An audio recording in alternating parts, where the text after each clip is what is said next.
Bryan Smith is the CEO of MyLeon.com, a health sciences company, software SaaS company that's taken off. And it's a pleasure to have you this morning on our podcast. It's about diversity thinking, smart chicken. So welcome. Yeah. I'm happy to be on here, man. I appreciate it. And just it's MyLeon.co. And don't worry, I apologize. You're right. The CEO. Yeah, no big deal. But as you guys cleverly put on your website, it's like everyone has an IOLY. Everyone's trying to get very techie. Comms are kind of falling away for that. So I apologize. MyLeon.co. I love the name, man. Smart Chicken is a fantastic name. Well, it's got its own little story too. There's 27 billion chickens on the planet. That's almost 4x the amount of humans. However, interestingly enough, Smithsonian Magazine put in some data behind, human biologists. I see animal biologists have done a bunch of testing, and they're very, they're very smart farm animals. Probably one of the smartest, and they know how to work well together. There's thousands, there are hundreds of different breeds, and then thousands of versions of them. Mm-hmm. And they just somehow know how to work together smarter, right? Mm. So when I thought about how are we in my journey in different companies, different industry, different sizes, it's always about people. If you build the right people, if you build the right team, which is obviously people within your team, then you're going to become a better organization, or you're at least going to have a better chance to become a world class or a top company within your industry. It's those that get into the group think, which sometimes is hard in certain industries, that sort of get stuck and there's no innovation. And the reason why is because it's not, there's not enough diversity in thinking, and everyone's got a different journey. So that's what I want to get into with you, Bryan, because I know that every founder has their journey, their origin story. And so tell me about you growing up in, I'm presuming in Philadelphia. Sure. Yeah. So I grew up in Philadelphia, sort of broken household sort of environment, dad alcoholic, sort of all those things. And it was, never really a sort of a good student. I was really, really a bad kid. You can probably ask my mom. She'd tell you all about it. But after high school, what I actually did is I went into the Army. So it's not on my LinkedIn. I just don't bother putting it on there. But I was in the Army Reserves for about 6 years. Well, thank you for service. So that was the first time in my life that I ever experienced, discipline. But at the same point, it was the first time in my life I ever sort of really excelled at something, right? Where I sort of put my mind into something and it came out with a sort of great result at the end. And, thinking back on it, it sort of was the precipice of everything that I did after that, right? Because, if you think about it, I went from, the military to, running sort of gyms and whatnot to training professional athletes on a real sports science level, right? Where we would do blood analytics, we would do HRV and EEG and all these other things. And we would essentially what we would be doing is we'd be sort of predicting performance or predicting injury using data science on a physiological level. And then I started 2 startups, right? But all of those were all based on the idea of human performance and sort of human optimization, right? So the Army was myself, the gyms and whatnot were sort of other people. The USA track and field stuff was professional athletes, mm-hmm. And then it was recreational and sort of, younger athletes. And now it's in sort of employees, right? So it's been a sort of crazy journey, but, where I'm at right now, I'm pretty happy about it. Yeah, no, that's great. Well, you know what? Unwrap, that for us, how was your experience, starting with, let's say, US track, right? Where you really started taking, and I'm presuming that you were able to get into the whole data science fitness. Did you had you gone to Temple yet to get a little bit of? So I had already been done college. So I was Army Reserves, right? So at that point, I was able to go to college and, serve in the military and whatnot at the same time. So, I think, working for LA Fitness, it was a combination of things, right? I started with LA Fitness because it was fitness, right? So it was exercise science degree, fitness, awesome, sort of get in there and whatever. And then, I realized I was sort of pretty good at the sales and marketing aspect of it. And, I got promoted and, I was was crazy at LA Fitness at the time. You know, like a 21-year-old, 22-year-old kid can probably make almost $200,000. You're running a gym, you know, and it was all based off merit. It was all based on how hard you work, right? If you're sort of a performer and you're a worker, then you got promoted and that's your job, right? So it's like a 21-year-old kid. It's like, who's going to turn down, you know, that amount of money? Incredible. I didn't know that I was unhappy, but still, I mean, but it was a good opportunity at the time. Yeah, that's amazing. I mean, I have I played college ball, soccer, Nice. on scholarship, and one of my very good friends and teammate, Ryanutzman, Mhm. he got right after he went to UNLV also, like as a second part of his 2 years of his soccer scholarship. But anyhow, he got in your industry, but he got it with a competitor, 24-hour fitness. Yeah. And as well, he skyrocketed meteoric like in that company, because I think it goes back to what you're saying. So part of your origin story is, you know, you went into the Army Reserve, and that discipline, which, you know, I liken it to the type of, you know, discipline you need as an athlete, which I can see how you had a really nice segue to when you got into USA Track.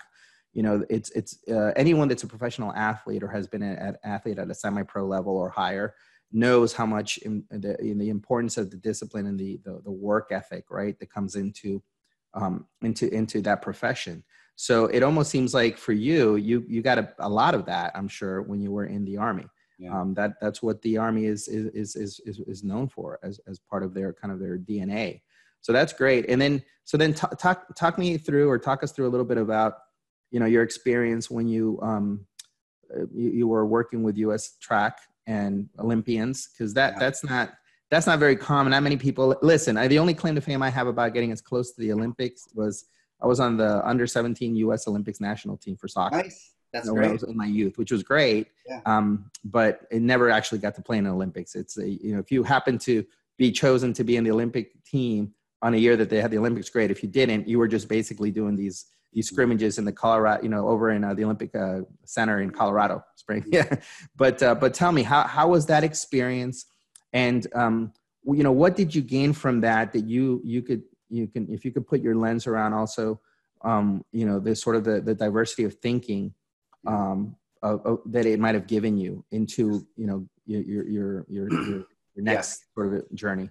You know, so it really, one, it was awesome, right? Because, you know, I was working, it wasn't just sort of USA Track and Field. So like it was USA, but, you know, Aris also consulted, right? So like I had, you know, shot putters from India. I had, you know, 1,500 meters from Ghana, 400 meters from Jamaica. Like, you know, so in Rio, I had roughly about 13 athletes that I was representing, you know, in the Rio Olympics. Now, I didn't win gold in any of them, so I don't have a medal I can wear right now, so that sucks, you know. But I think what was great about it was twofold, right? Is physiology, like what you learn in about school, is very different than sort of applied physiology and what you're sort of learning when you're working with athletes, right? And the biggest sort of takeaway is that all the books that you read, and this sort of segues back into companies as well, it's always an N=1 approach, right? Every human and every individual is very, very different at every single level, right? So I could give you a specific training program and you might excel. But if I give your brother or cousin or whoever else the same program, that person's gonna potentially get injured and overtrain and all these other things, right? So that was sort of, I think, the biggest takeaway for me is that, you know, it's always human first, right? And everybody's individually different, you know, and it's sort of, you know, where we're at today, it's sort of lended itself to the way that companies look at like culture and whatnot, right? And the way they manage people, you know, and that's why we've sort of like got on this whole idea that culture is bullshit. Simply on the idea, and you talk about diversity, you ever read those LinkedIn posts and they're like, you have to hire based off what your cultural fits, and you have to hire based off values and whatnot. But I look at that, like, isn't that extremely, extremely limiting? Like, if I'm going to hire off of values and I'm going to hire off of cultural fit, guess what everybody's going to look like? And guess what everybody's going to act like? Like, that's a big problem. So like, I guess that bothers me a little bit, right? And then going back to sort of the N=1 thing, you know, companies, the way that, you know, they're treating individuals and they're taking in data and all these other things, they should be looking at the ways that they can individually help one person, all right, versus trying to help sort of a massive population of people. Does that make sense? Yeah, no, it does. So interesting point. So help me understand. So when in most of the organizations that I've worked with, right, Yeah. there's always your HR, talent development, talent Mhm. management team, right? They've sort of changed names a bit, even their associations, right? Yeah. ASTD, American Society of Human Resource, Yeah. then training and development, right? So I think you're right to say that everyone is an individual, right? And everyone contributes in an individual capacity towards an organizational overall framework or game plan or strategy or yearly results Mhm. that they're aspiring to obtain, right? Quarter over quarter. Um, I think that it's great that you're thinking or shifting that mentality of it's not a one to many, but it should be a one to one. And then on that aggregate of those one to one specialized sort of understanding what keeps your employee motivated, what Mhm. keeps your employee, hungry for knowledge or a performer, Mhm. versus one that might need, there's some kind of gap and understanding Mhm. what those gaps are all important, and more so these days than ever, I think, because right now, and if we take right now, even just this, if we just put a stamp on this, a time stamp on where we are today, right? So Mhm. in light of that, we have a global pandemic, that we have, a bit of disarray in terms of furloughed and maybe employees that had to be let go, but as well as many that hadn't gotten let go are working from home, are remote workers. How do you see that sort of impacting, to your point of understanding the individuals? Because Yeah. I've heard a lot of people talk about that lately, that, hey, you know what, even though I am the VP of sales in a team, I've got to do individual check-ins as well to see how my team is doing. um, what kind of light could you put to that? Yeah. So, and this sort of comes back to from a military standpoint as well, right? So when, the Navy SEALs, when they're sort of training an organization, and culture and mission is a huge part of that, right? But if, a Navy SEAL is sort of left out, in the field by themselves, they're not falling back on their culture or their mission to survive. And I look at employees sort of being the same exact way, right? What we don't spend time and we don't spend money on making the individual person better, right? So especially now, we have all these people at home, so they can't go in and be motivated by the culture. They can't go in and be motivated by the manager or leader or whatnot, right? They can't have that group thinking to sort of push them along. So where I think we should be sort of spending money and spending resources is making each individual person better, right? So that could be, making them more mindful, right? So treating sort of their mental health on a one-on-one basis, making them better performers, sort of educating them on things that they want to get better about, increasing their overall fitness and overall wellness, right? We want to make, I think at this point, very robust and resilient sort of badass performers that don't need to rely on your culture and your in-office environment and managers to perform. Because now we're silos of individual entrepreneurs all working in their own sort of safe space and environment, all right, to help drive a specific company that they work for. So I think we should be building on that. I don't think we should be trying to hold on to this in-office culture, which doesn't exist anymore. I think we should be spending more resources and more time on making sure that those individuals are taken care of and they're performing, or they're increasing sort of their overall performance on a 1v1 basis. Right. No, I agree. And I think right now some would argue that the pendulum, right? If we think about, there were some studies that I've heard that, COOs, CEOs, are looking at, 2 years out perhaps, and already are, and have made changes to how much of their workforce, especially the knowledge economy, right? So Mm-hmm. your business, your company being a software company, and others have a little bit more of a luxury than obviously a brick and mortar company, right? Sure. But if we were to stick to these companies that can have a distributed team or a remote workforce, the pendulum is swinging in that maybe 30-40% could potentially, if the global pandemic gets a little bit under control with a vaccine, let's say a year and a half to 2 years from now, that some would want to come back to that in-office culture or corporate setting, right? Environment, sorry. So if the pendulum, let's say, swings, it's right now, I think, swinging towards remote, obviously, right? And working from home.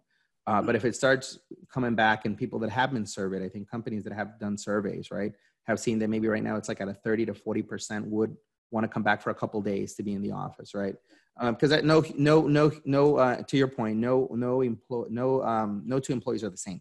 They have different motivations. They have different things that are going on in their lives outside of work, family dynamics, what have you, right? A working parent and a single, employee are in different parts of their journey in life, right? So it's a little bit different. The decision is not just a decision of one when you're married and have children. And trust me, I can attest to that. I have two little boys, a 3 and a 5-year-old, and a wife, and she's at home, a mom plus an entrepreneur herself. And so it's berserko here sometimes, right?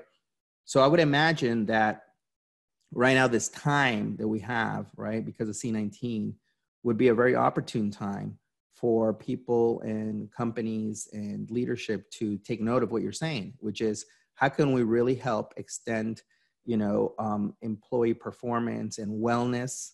Because I think wellness is very important as well. There's more than ever, probably mental health is at a high stake in general, but I would say for those that are working remote or and are feeling that pressure and tension of having to contribute still to the bottom line, still trying to show up in their own way every day, right? How is that being how is that being monitored or not monitored? Right. And I presume that the data that companies can get from your platform, especially the leadership and training and talent development, as well as them sharing it with the rest of the C-suite, gives them indicators, right? I presume, of how healthy or not healthy that employee is, and not just about their health personally, but their holistic health, right? So it's not just mental health, but how are they feeling about the company? How are they feeling about their job? How are they feeling about their the workload? How are they feeling about opportunities for them to grow in the company? So, it's interesting you say that, right? Because, I was actually talking to one of our investors last night about this, is think about the way that we handle employee engagement or employee perks right now, right? Essentially, there's two different sort of ways that we do that. One, we buy a bunch of stuff, right? We buy Headspace, we buy Gym Pass, we buy all these different things to sort of potentially help our employees. But we already discussed this, right? Everybody's super subjective, right? Your sales team and the way they manage their mental health might be very different than your product team, right? Because again, going back to that N=1 approach, Headspace isn't going to fix everybody. Talkspace isn't going to fix everybody. So we're not taking sort of this holistic approach, and we're just guessing. We don't, and truth be told, there's no ROI on it either. You have no clue if it works or not. You're just throwing things at people and say, here's a resource, go do it. Or the other part they do is they use employee engagement softwares, your culture amps, your 15.5, your lattices, right? Have you ever used any of those? Yeah. And with sort of the Qualtrics of the world, they can get the Net Promoter Score, but they do it for employees and all the surveys that you get. I think it's funny because I don't know if you're going to get to this, but, having yearly reviews or semi-yearly reviews that come from HR, I think are pointless, right? Because if you're not touching base and in a real way, and I'm thinking and presuming that this is what your company does, which is great. If you're not giving them daily, a way to grow daily and get 1% better, then you can't expect that, on an annual review or semi-annual review to get accurate data. Because a lot of the data is, people just want to get through the survey. People are cognizant of the fact that even though they swear that no one will know whose true identity is, not everyone puts in what they really feel about XYZ. So I personally think they're better than nothing, but they're definitely not 100% a great indicator of where the employee's head's at and what they think about the company in general. Well, I think broadly speaking, how companies look at employee engagement is completely the opposite way that you need to look at it, right? And let's start by just the name itself, employee engagement.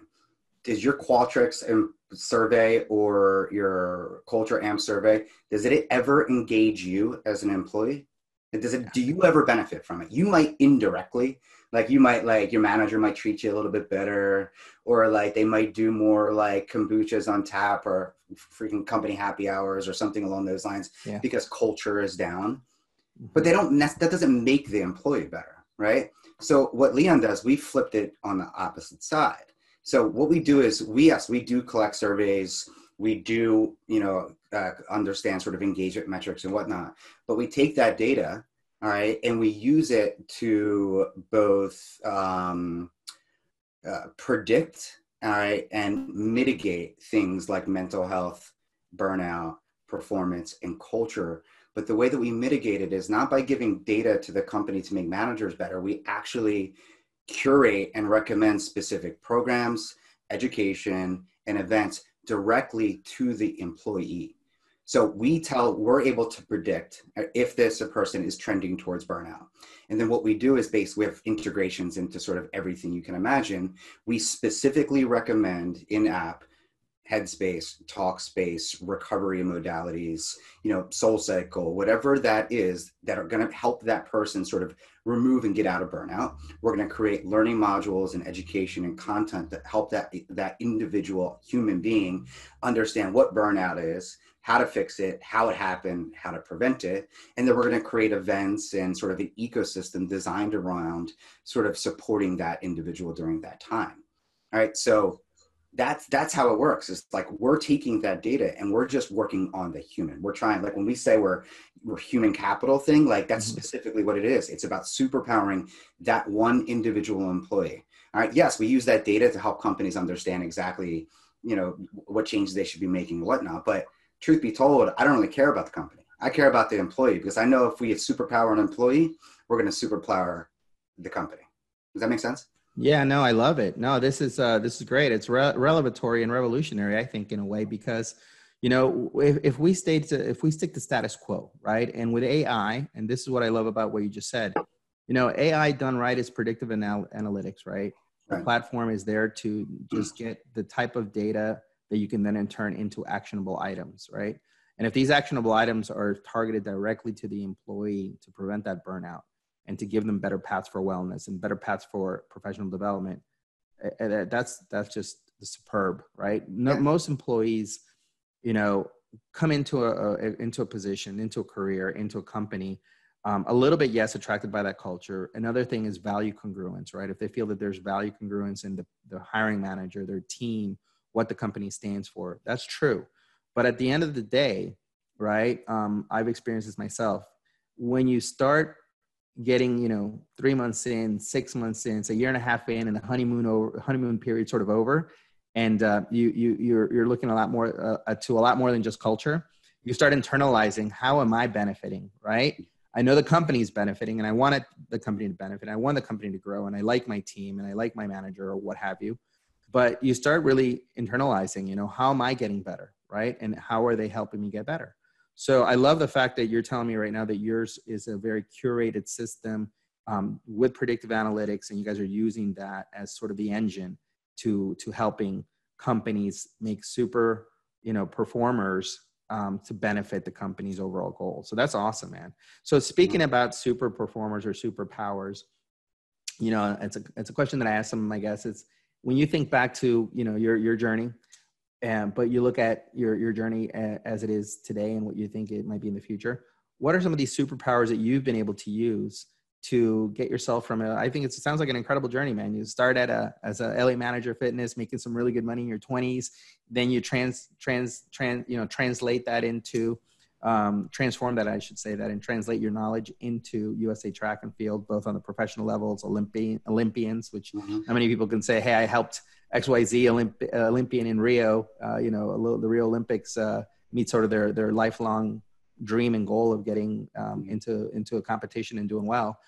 But now that you're doing this on a big level with MyLeon.co, what has been that superpower you think that you've brought to the table along your journey? I think probably more than anything is grit, right? And you're probably familiar with Angela Duckworth's book, Grit. And I think self-awareness, right? I always sort of knew who I was and where I excelled at. And, you know, a lot of times it really hurt me because I can't work for anybody. I'm really bad at, you know, working with people, like for managers and leaders. And that's, you know, that's just what it is, you know. And I think I just realized that early on, is that I had to sort of work for myself, and I had to be passionate at something. If I wasn't passionate, I can't do it at all. It just doesn't work for me. I mean, quite honestly, I have a little bit of an ego, and I can recognize and understand that, and you know, that affects it. But it's also too, is I'm too stubborn, you know, and also I'm too stubborn to sort of fail as well, you know. And it's just one of these things where, you know, I had no history in tech. I had no background. You know, up until probably 3 years ago, I didn't know the difference between a front end and a back end, right? So it's just like, but you learn, right? And you grind and you have goals. And as long as you're mission oriented, and going back to what you were saying about being mission oriented in culture, you know, when you played soccer, you guys all had one mission, right? And that was to win. And that mission created the culture. In companies, and this is why I yell about culture so much, you take a 10,000, 20,000 person company, like a GE or something like that, culture doesn't exist. And it can't exist because specifically everybody has their own mission, all right, and why they're there. That could be supporting their mother, it could be supporting their father, their family, whatever, self-betterment. All right, this idea of culture only works in the spaces that you see on LinkedIn, the people that we talk to, right, and the small startup teams and whatnot, and founders sort of like hoorahing culture. But up to a certain point, culture is sort of a moving target, man. You know, you raise a Series C for $250 million, your culture is fucking changing really, really quickly. Yeah, that is so true. And I've seen that happen. You know, you might be familiar with this company, Drift. Yeah, so I've been a partner for Drift for some time. David Cancel, Elias Torres, Latinx founders, incredible, their journey and their story too.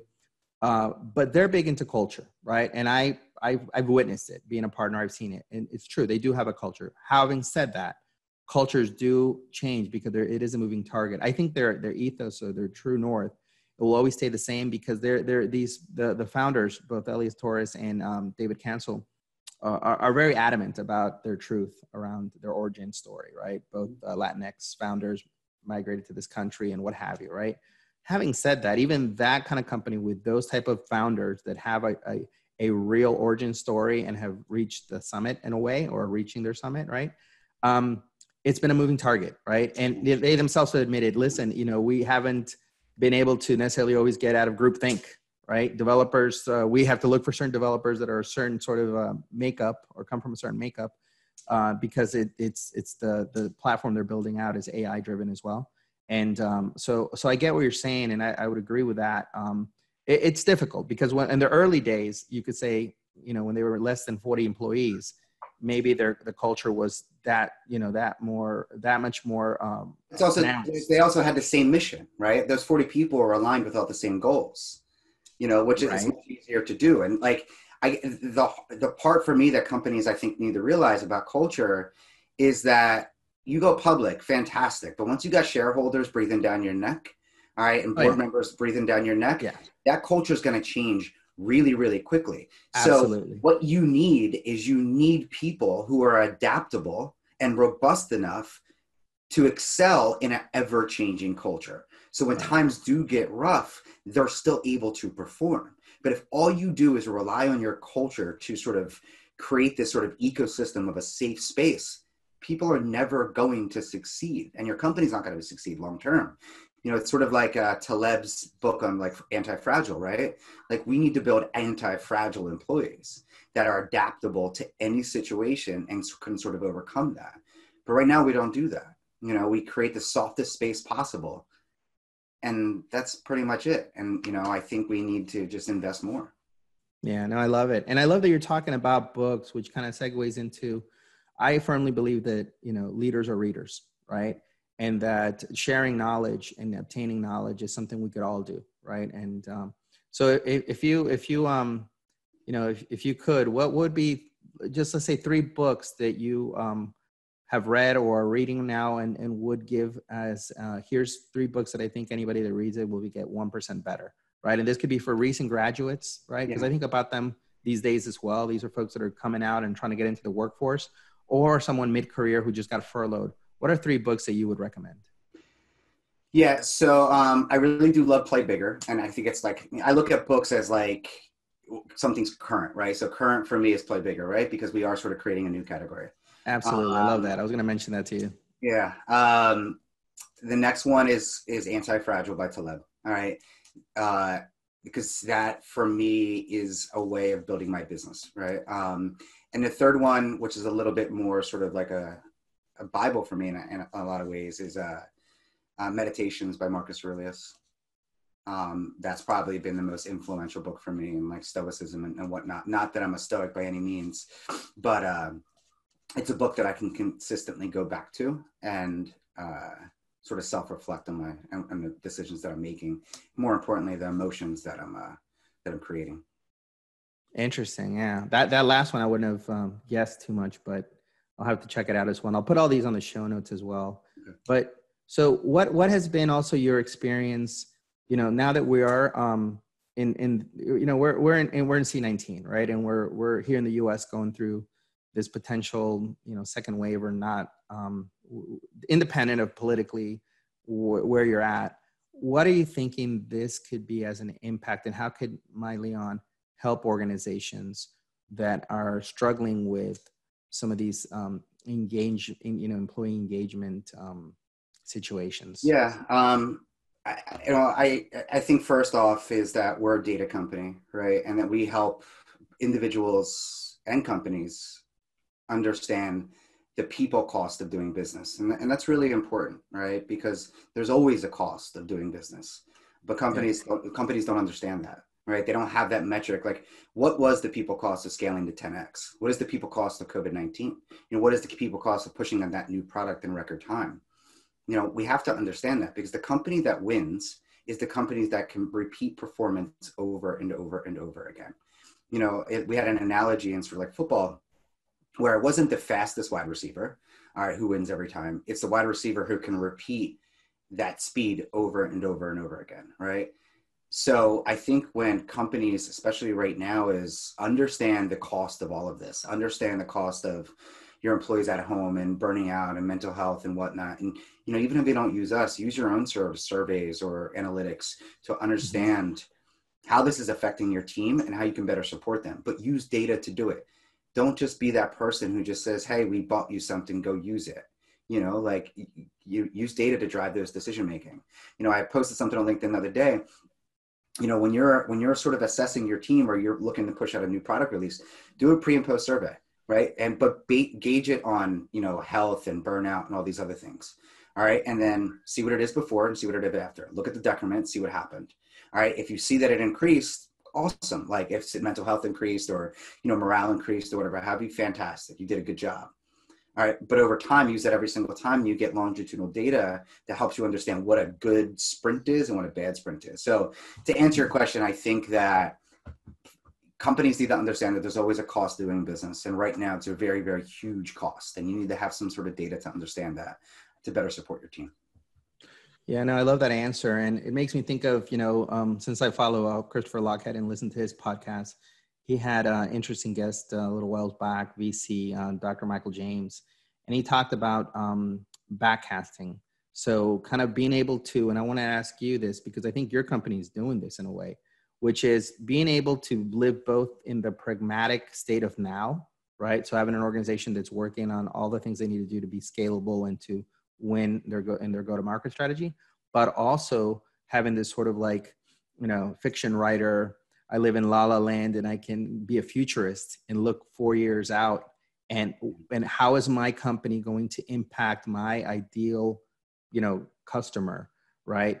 4 years out, let's say 5 years out. And I think more than ever, because right now we're living on uncharted waters and uncertain times, and we don't know really what's going to happen with C-19 2 years out, let's say, perhaps with vaccines or what have you. What are you seeing and how are you guys visualizing that? You with a founder's perspective, I can see you're a bit of a visionary already from all the things we've talked about, knocking the status quo of talent development and human capital. Mm-hmm. What is the vision you're seeing that could potentially happen a couple of years out? I think the vision that I would like to see is I want people to stay remote. I want people to be able to make their own schedule and adjust and live the life that they want to live while still performing. right? And still excelling at their job. You know, I think we need a cultural change. I think when I said that 85% of employees hate their job, you know, it's a Gallup study, and I understand there's a lot of noise in that data, but this is the point, is that almost anybody would rather be doing anything else other than working right now. Anybody. You'd rather be with your kids. I'd rather be with my daughters. You know, like that's a true point. And we have to get past that space where work feels like work. It should be part of life, but something that's built in and fits in that makes you a better human being. You know, I don't know if that makes sense, but you know, that's where I want to see things happen. And I think it's moving that way. Yeah, no, I love that. And I second that. Listen, I'm a working parent, a founder as well. And I like to have my work-life balance, but I don't think it's really a balance. I think it's a mix, you know, it's gotta be both, right? I can only be my, you know, the best I can for my business when I'm also feeling that I'm being the best I can as a father, right? As a husband. So I second what you're saying. And I do believe that, like, you know, we don't have to go too far, but if we look at WordPress as an example, right? So WordPress has had a distributed team for probably a couple decades, almost 2 decades now, right? And so when you think about companies that have excelled and you know, they've excelled, you know, I think like 80 something % of websites are on the WordPress open source backend, right? And it was deliberately done by their founder, right? And so distributed teams and working remote has worked and does work, right? But I do think that this landscape has changed, maybe forever changed, that perception of that you have to have a home base office, right? And interestingly enough, in a lot of different talks that I've heard, you know, COOs are looking very hard at their numbers when it comes to, you know, office space, right? Commercial real estate's going to get dinged, and it already has, but you know, the knowledge economy, if you think really hard about it, right, which is where I think most countries in this global marketplace that we all work and live in are heading towards that. No one wants to stay in the industrial age. That's, you know, a thing of the past, right? So companies, governments are all seeking how can they work lighter, how can they work smarter, how can they work in a better capacity sort of situation. And if that means that you can and have to as well, because of C-19 and the repercussions of it, work from home, then we have to start embracing this sooner than later, right? And leadership, to your point, in HR and the C-suite have to already open up their eyes and recognize that this is something that they could take advantage of in a way, right? In a positive way, right? Not look at it as a detriment to how their company is going to operate. You know, I mean, big companies, you heard it, like Twitter was one of the first to post, hey, you know, moving forward, everyone can just work from home, right? Like there's no need to come to the office, right? Mm-hmm. So you've got big players in the SaaS space talking about this. And some are going to want to have, you know, somewhere in the middle. But the fact that you're, you know, MyLeon.co is focusing in on how are you going to be able to help those individual employees become better performers and have that balance is great, because a lot of the times that goes under the radar, right? People it's always self-serving. You know, companies buy educational, they do these things, but it's always to benefit the business, not the human being. Yeah, no, I agree 100% on that. And so if you were to, you know, get on a time machine. Let's use as an example one of my favorite movies growing up in the 80s. And, you know, I don't know, I'm on the 4th floor. I don't know if you're on the 3rd floor, 4th floor, but now I understand you have 2 daughters. So at least. Yeah, I'm on the upper ends of the 3rd floor. Yeah. Okay. Sounds good. All right. So I'm on the like midway through on the 4th floor. And so growing up, I loved, you know, Back to the Future and Michael J. Fox and Marty and the character. And so if you could, you know, jump into the DeLorean with me and go back in time and speak to a younger Bryan, what's some, you know, advice you would give yourself about this journey that you've had? Oh man, you know, I think I'm one of those firm believers that, you know, everybody makes mistakes, right? Like I was divorced once, you know, I had too many drunk nights. Like, you know, there's so many things like that, right? But in the end, and this might be copying out of the answer, I like the life that I live right now, you know? And, you know, if it is a butterfly effect thing, then I probably wouldn't change anything, to tell you the truth. you know, I love my wife, I love my kids, you know, I love the company and I love what I'm building, you know, so I wouldn't change anything, to be honest. Yeah, that's great, man. Life is good. Yeah, that's great when you can have that perspective. And I like what you said about the butterfly effect. Actually, one of another guest on the show, which you might know, Morgan J. Ingram, Mm-hmm. he had that similar sort of mentality. And one of his favorite song from Travis Scott is "Butterfly Effect." So it's funny you said that. So take me into what you're looking to do to wrap up this second half of the year. Are there any things that you'd like for for folks that are in the HR or C levels to be aware of that MyLeon is? Yeah, I mean, you know, I don't really necessarily need to promote the company. I think really what it comes down to is, listen, as a founder and as a person who has a team of people, I don't want to feel like that I have to hold a company happy hour to make my people feel like that they're you know, that they're cared for, right? Mm-hmm. I want to, and I think everybody should create a team of people that is so self-sufficient that you don't even need to talk to them to a certain extent, all right? And that you shouldn't have to have that daily call if everybody's on the same page and everybody's on the same mission, right? And I think that if our people need us to ping them on a daily basis to ask them how they are, I think we're doing something wrong, right? So I think as a whole, let's create more robust, more resilient employees and spend money to make them happier, healthier, and just more, I guess, well-rounded. All right. And I think we'll all get a better return versus constantly trying to use this legacy mindset of keep them in our bubble. All right. Remove the bubble. The bubble's gone. You know, I think embrace the gig economy and the whatnot of that we have of the world, and let your employees sort of love their life while they support your company.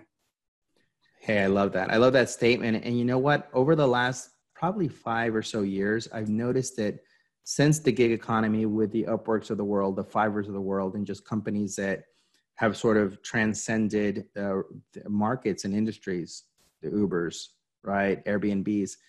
I think that those of us that are living in this knowledge economy, that's what we strive for, right? So we want to be part of a company. We do want to work with a founder that we feel that, hey, they're on a mission and I like their mission and I'm going to support it with my knowledge, with my business acumen. And, you know, if I get compensated for it, that's, you know, gravy on top. Mm-hmm. Right. But I would dare say that, you know, the typically the brighter, the more enlightened, the more aggressive, the more, employees that are typically on your higher end of your worker performance, podium, let's say, mm-hmm. They're the ones that are also open about their own individual, goals, right? Mm-hmm. So they may have a side hustle mm-hmm. that typically companies don't want to hear about, right? They're like, no. You're working for me. I don't want to hear about your side project, or I don't want to support that. And I find that that's usually counterproductive for the organization, because these side hustles, these projects, it's something that they, that employee has an affinity towards or wants to do, because it's not always just about the money, but it could be because this is something that they're passionate about. And by not supporting that, or by not giving that latitude, having to check in and make sure that they're just doing your project, I think that hurts individuals when they're trying to become better performers, right? Because if you do give that latitude, I won't say a certain individual that I know of that was in a big company like this and did his thing that kind of put him out there on the map, like as a brand, personal brand, let's say.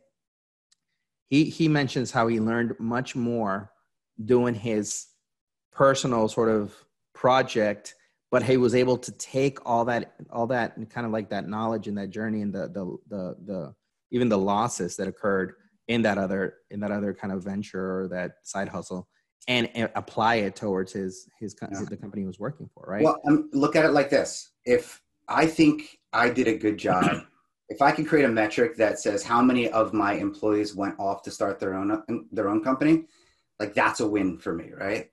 Because I created someone who's self-sufficient, who's self-reliant, who knows how to get from point A to point B on their own without me. That's the most important part of what we do, right? Like, we make better people. managers, leaders, whatever, we try to make better people. So let's make better people, not better employees. If they do I love that, that. I love that. And that's, you're turning things on the head. You know that, right?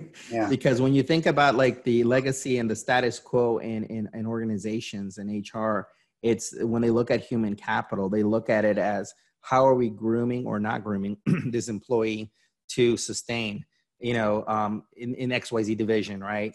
And they sometimes, unfortunately, make the mistakes, and you've probably seen this in your career as well. It's they'll hone in on an individual contributor who is excellent as an individual contributor, and make the mistake as their company is growing to think that individual contributor now should be the director, the manager, right? Give him or her the responsibilities that they may have not asked for or wanted, because to your point, and what I love that I think your company is definitely doing is you're really understanding the psyche, where that employee is at, where they want to where are they heading, so that you don't make those false assumptions, right? Or are just too I guess sort of blind to just think, oh, how is this person going to be able to help the company, but not the other way around, right? Mm-hmm. So you end up putting someone in a place where might not be 100% of a fit, and their individual contributions, which used to be awesome and off the roof, and the quotas were always met, and that starts suffering because you made that assumption, right? Not thinking about them and helping them grow in the way they wanted to grow, and put them into a capacity of leadership that they may have not been looking for. Is that sort of a bit of your point too? Yeah. I mean, I think I want my employees to be able to create their own path, right? And if that path means them starting their own other company, or moving into management into my company, or just staying where they're at, that's fine. But as long as they're fulfilled, but we shouldn't create this fake fulfillment for them, right? They need to be fulfilled personally. And maybe that is the happy hours. Maybe that's something they need as an individual, and that's fine. You could still do that, but don't use that as a crutch to think that that's going to make everybody happy. So yeah, I think that if you support your people enough, you create as good of a person as you can, right? Like from a performance standpoint, from a health standpoint, and you actually invest in those type of things, ultimately they are going to find their own path, because they're able to sort of manage their mental state better. They're able to manage their burnout better. They're able to manage their home life and their work life better. They're able to balance all of that into one complete thing, rather than these siloed, structures in our life. And let's be honest, that's where the world's going. Everything is sort of emulsified now. It's no longer silos, but we treat it like it's silos. We treat it like this is your work life, this is your home life. That doesn't exist anymore. At least I hope it doesn't exist anymore, because, I've worked for people, you've worked for people. I don't want to go back to that. I don't want to have to go back to the hour-and-a-half drive to go to work, to take myself away from my life to go work for someone else. And no one wants to do that, so yeah, like I said before, we make better people, we make better companies. Yeah, no, I love it. So how can people find you? If people want to connect with you, want to learn more, where can we send? Yeah, you can go on Twitter. I don't even know my Twitter handle, to tell you the truth, or my LinkedIn, but more importantly, go to MyLeon.co. I write a ton there. We're going to put out some awesome content. We got some videos coming out next month, which are going to make a lot of people hate me and love me. So it should be a fun ride, man. I love it. You're taking one from the Mr. Lockhead's page of, hated by many, loved by few. He's got that on his LinkedIn. As far as I'm concerned, man, marketing is about owning headspace. And, if in some people it's a negative headspace, I'm fine with that. And I said the other day on Twitter, LinkedIn, that I'm 100% okay not being a fit for every company. Right. Because the ones that are a fit, we're true partners. Exactly. I love that. And by the way, congratulations on your new partnership with is it no Yeah, Go Noodle. That's it's a pretty cool thing, man. It's a program for like children while parents are home. We have a ton of partnerships coming out. So, from that one to me kind of stuck out, because as a working parent and having young children, with fall, a couple months away. Yes. No, mine are still little, right? I have a 3-year-old, 2 boys, and a 6-year-old, my 6-year-old. So we're gonna have to start with him. In here in South Florida, it'll be remote. distance education.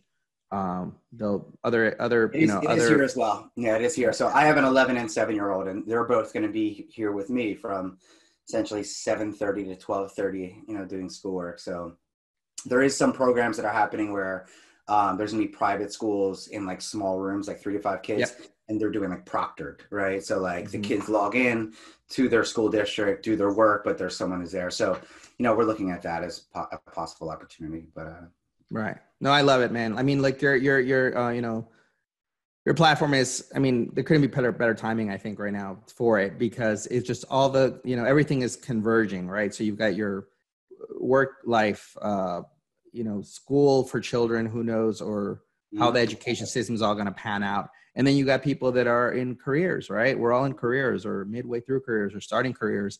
And, at the end of the day, we all want to improve and get better and feel like we have some kind of, some backing from our employer for that. So this is great. Hey, I really had a great time, Ryan. I appreciate the fact that you took time today. I'm wishing you and your company all the best, and I know that I'll be following you for sure to check out more of the videos that you said you're coming, some of the partnerships, as well as some crazy copy from Mr. Cole Schaefer himself. Yeah. And thanks again for being a guest. We really appreciate it. Yeah, I appreciate it, man. This was a great conversation. Thank you. Yeah, man. Thanks. All right,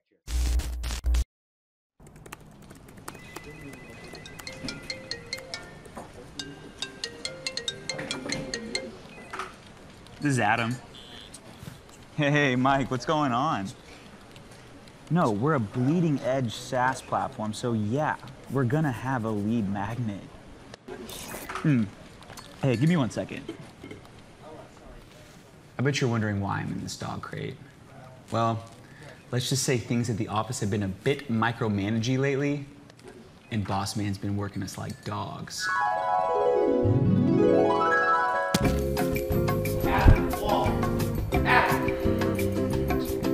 Yo. Yeah. No, I thought.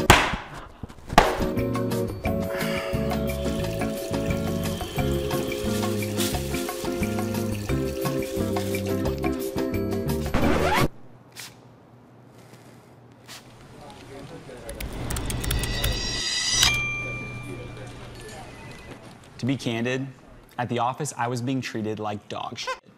But then I found MyLeon, which is a platform that helps companies treat their employees a whole lot better. I showed it to my boss, and let's just say life at the office now just got a whole lot sweeter.